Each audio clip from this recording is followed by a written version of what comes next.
Sangeeta madam आल्या, तुम्हाला छान मार्गदर्शन केलं. तुम्ही एक ऑब्झर्व केलं असेल, त्या आल्या आणि आम्ही सगळेजण स्टेजवरून उभे राहिलो. एक IAS ऑफिसर असणं काय मॅटर करतं हे तुम्ही सगळ्यांनी पाहिलं असेल. आणि हे फक्त रिस्पेक्ट म्हणून नाही, म्हणजे त्या पोझिशनला गेल्यानंतर तुम्हाला रिस्पेक्ट तर मिळणारच आहे, पण त्याच्याही पुढे जाऊन मला सांगायचं आहे की तुम्ही जेव्हा ऑफिसर होता तेव्हा अनेक अधिकार तुम्हाला प्राप्त होत असतात.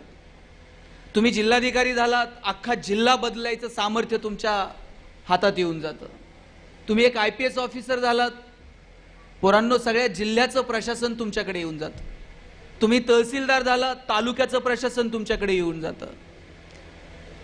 आपण नेहमी म्हणतो की सिस्टीम बदलली पाहिजे, सिस्टीम खूप खराब आहे.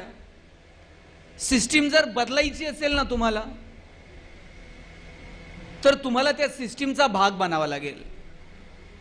If you want to change the system, first you have to reach there and then you can change it. System जर बदलायची असेल तर तिचा भाग बना, आणि तिचा जर भाग बनायचा असेल तर तुम्हाला काय करायचं आहे?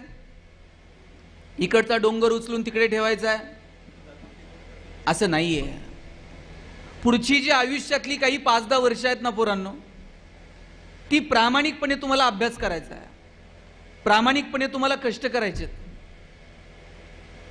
मुळात आम्हाला काय करायचंय हेच आजपर्यंत कित्येकांनी ठरवलेलं नाहीये.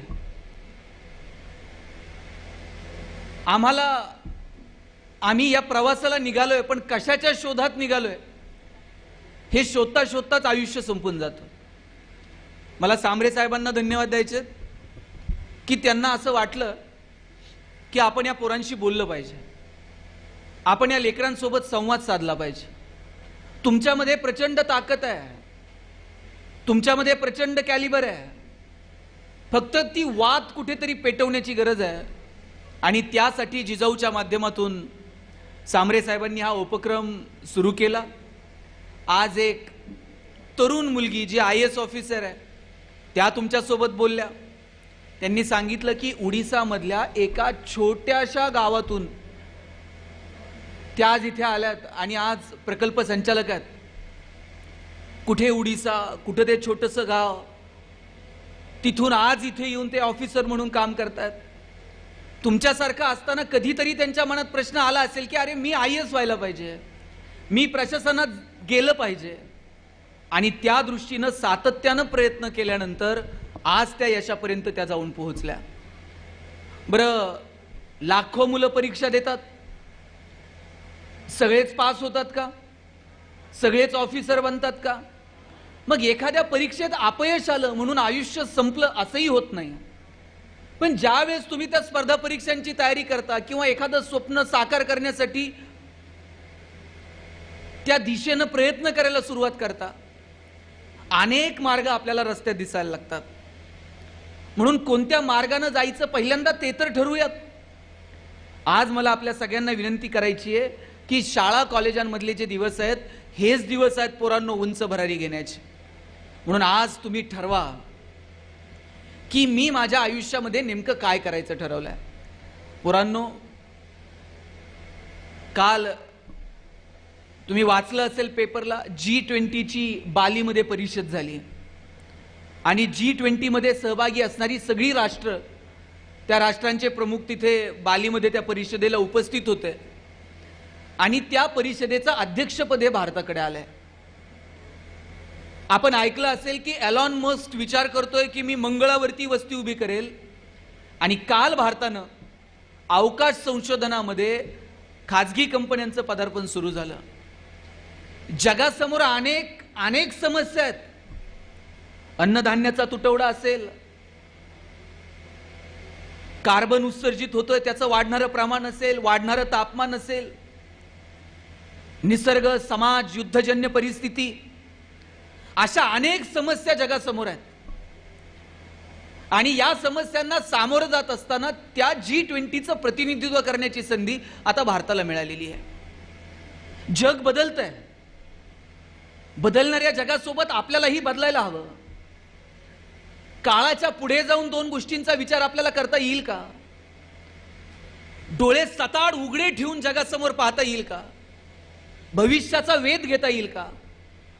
मला वाटतं याचा विचार करण्याची एक तरुण म्हणून हीच ती वेळ आहे.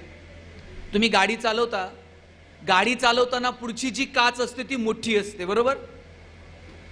गाडीला अशी ड्रायव्हर पुरती छोटीशी काच देता आली असती ना, ड्रायव्हरनं फक्त त्या छोट्या काचेतनं बघायचं.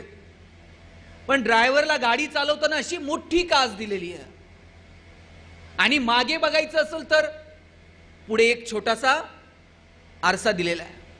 ड्रायव्हरला जर मागचं बघायचं असेल तर तो असा मागे वळून बघतो का? तो समोरच्या छोट्याशा आरशात बघतो. पुढे जर चालायचं असेल तर मागे पाहावं लागतं, पण किती? त्या छोट्या आरशामध्ये जेवढं दिसेल तेवढं पाहायचं असतं. आणि पुढे पाहण्यासाठी मोठी काच आहे. तुमचं व्हिजन मोठं असावं, पाहण्याची दृष्टी ही व्यापक असावी. पुढे पाहताना व्यापक दृष्टीनं पहा आणि मागे बघताना छोट्याशा काचेत बघा. मागे बघताना जर तुम्ही मागे वळून पाहिलात, वळून बसलात, तर पुढे गाडी चालवता येईल का? नाही चालवता येणार.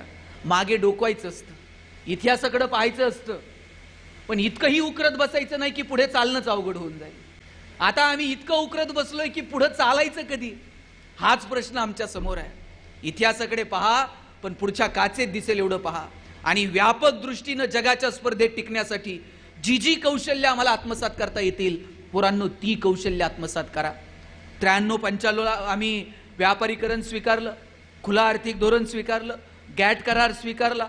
तुमच्या माझ्या व्यापाराला, उद्योगाला, व्यवसायाला, तुमच्या माझ्या स्वप्नांना, तर तुम्ही ज्या दिवशी या शाळेत याल, सांबरे साहेब, आम्ही सगळेजण तुमच्या स्वागताला तिथे उभे राहू आणि सांगू, दादा तुम्ही या शाळेत होतात, आठवतंय का? 2022ला आम्ही तुमच्याकडे आलो होतो.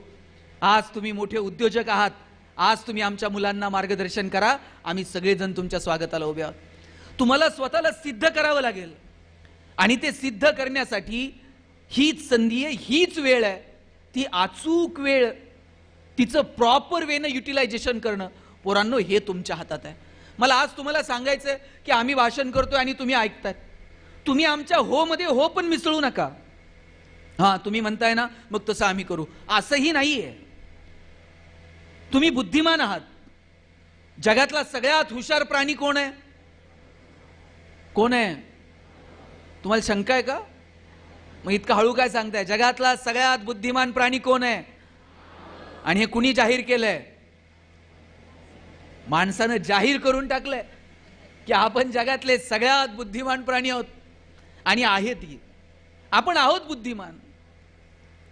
प्राण्यांना तर्क लावता येत नाहीत, प्राण्यांना व्यक्त होता येत नाही, आपल्याला तर्क लावता येतात.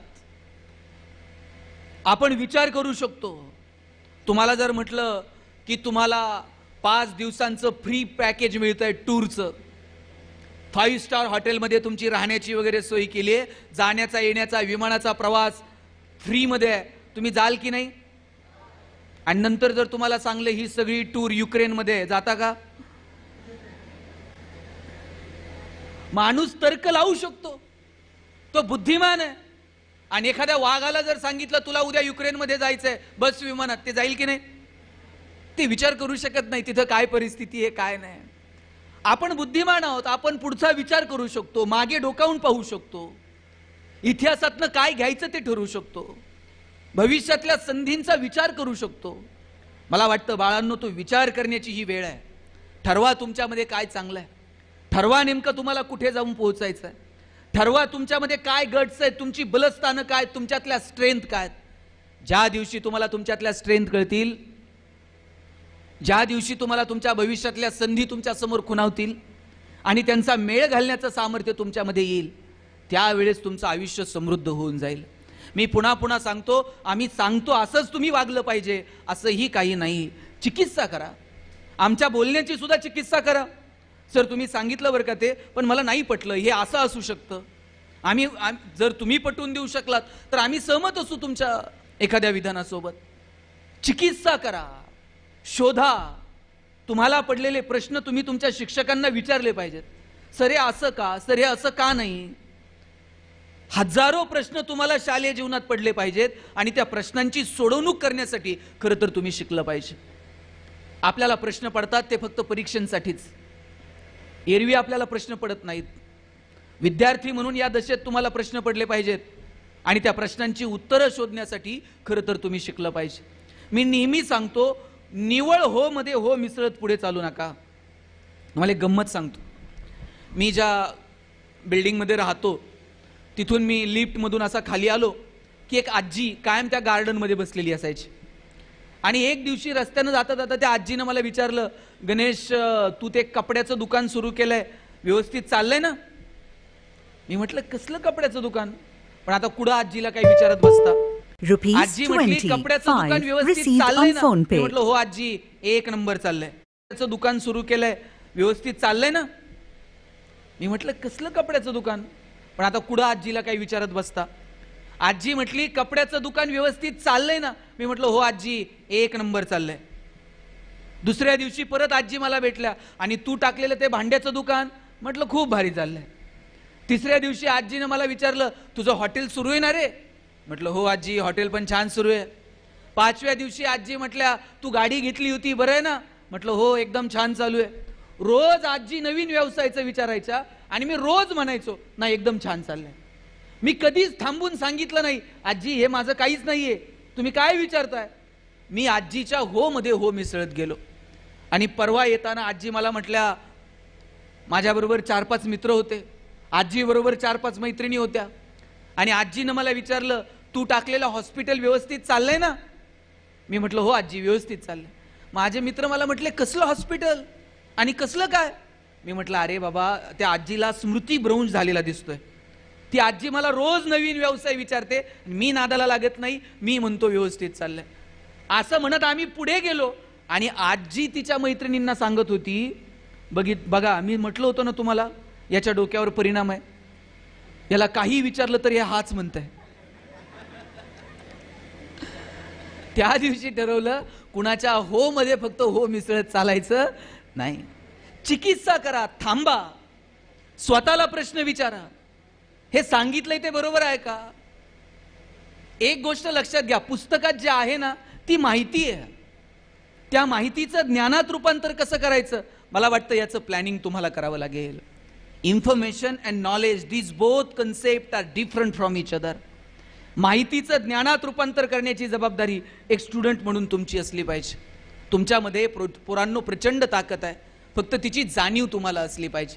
मी नेहमी सांगतो की आम्ही सांगितलं त्याच्या पलीकडे जाऊन स्वतः आपण, आपल्याला एक बुद्धी आहे हो, ती वापरता यायला नको का?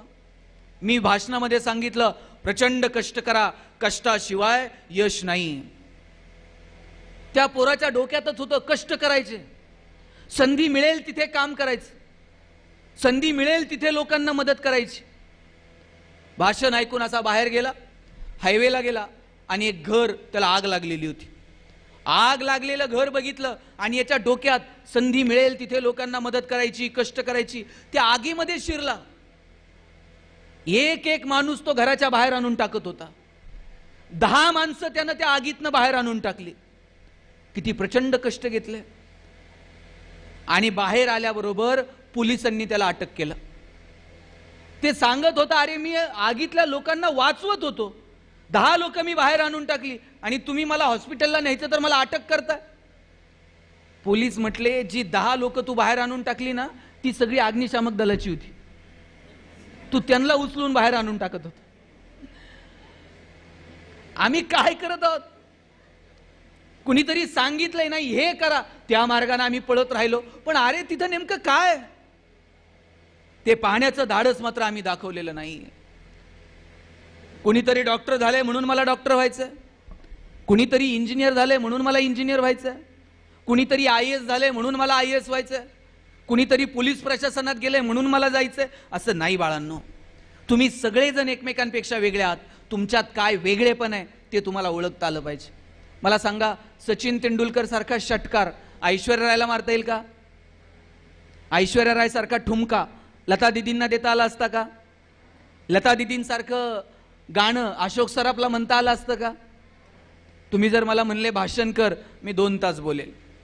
पण तुम्ही जर मला म्हणलात एवढ्या लांबून आलाय नगरवरून, जाता जाता आमच्या गावात एखादी कुस्ती करून जा, किंवा त्या मुली जसं मस्त डान्स करत होत्या तसा तुम्ही करून दाखवा, मला जमणार नाही. आपल्या प्रत्येकात वेगळं आहे काहीतरी.